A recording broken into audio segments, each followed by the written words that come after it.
2 weeks. In 2 weeks, I have never seen my shadow. One day it was there, the next it was gone, melted like dirty snow into the gray sheets of a bed that has become my world. I used to wake up in the late afternoon and push myself up to feel the sunshine that fell through the window. It took me a full minute the first time to realize that I hadn't moved. Now it only seconds to remember the accident, seconds to resign myself to the darkness. I used to spend the day listening to footsteps.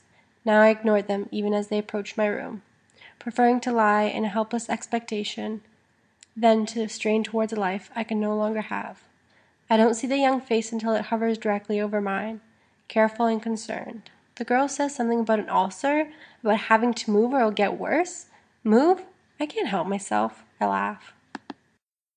She takes me by surprise, this quiet middle-aged woman who has barely spoken a word since she just came up from emergency, in shock at the news that she has become a paraplegic.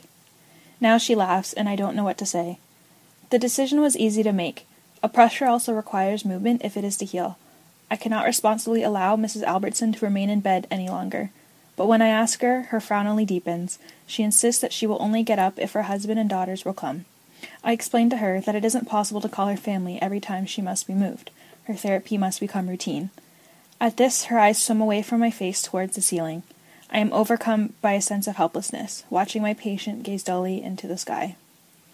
I know that I am asking her to give up the last of her control, the control that has been slipping away from her grasp the moment the drunk driver T-boned her car.